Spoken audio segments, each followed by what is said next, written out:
21st century, and God willing, there will not be another fire like this, you know, especially at your building, but anywhere in Blackrock or the city of Buffalo.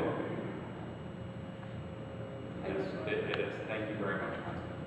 I don't know enough about what you do there, and I think that has always been a real question as to what goes on in the building and whatever. And more importantly, what are you planning to do? What did you do? What are you planning to do? And what are you doing next? I mean, what kind of evolution are you going to go through? There's a lot of environmental activity going on. Are you doing anything that's going to expand this even more?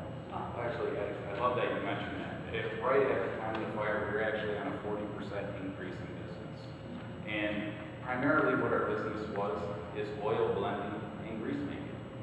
And we've been private packaged for customers, for not only in the local area, but throughout the country and also the world. A lot of our grease went to the Middle East, went to South America, Central America, Africa, Asia, Vietnam, a lot of it went to.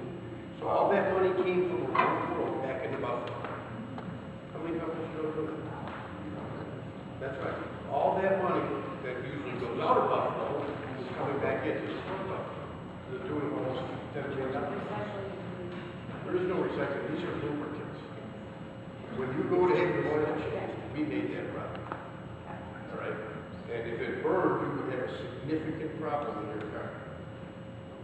You don't want it to burn. None of our products. A lot of our products are water-based. Actually, waxes and stuff like that. So we don't really handle hazardous materials per se. Maybe a little bit in some mixes, but generally speaking, nothing what we would call hazardous or certainly toxic or anything. A lot of the new products that we were doing through this 40% increase were water-based products. So we're moving into a lot of the green, environmentally friendly products. A lot of our formulas have switched over to not only meet the DOT standards for VOC content, as well as organic compounds, but as well as putting biodegradable, earth-friendly products. Yeah, when you ask about the evolution is to green products. Chainsaws, all that stuff, it's going to be Biodegradable products, safer products for everyone. Guys, you know, I was handed a list of questions here from, just before I got here, or just as I got here, from Commissioner Maria White from the Erie County Department of Environmental Planning. I'm going to scatter a couple of them throughout so I'm not hogging up everything.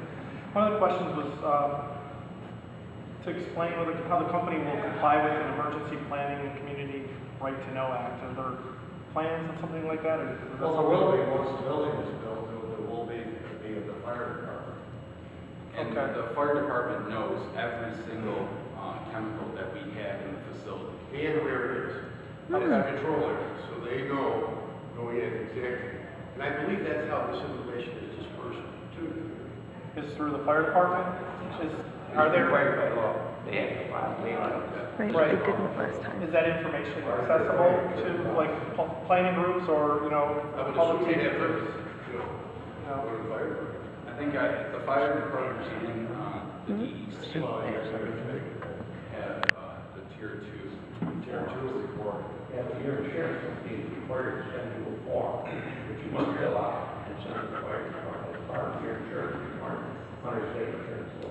Right, and then there's a bunch of other forms to fill out for Yeah. various There's quite a few.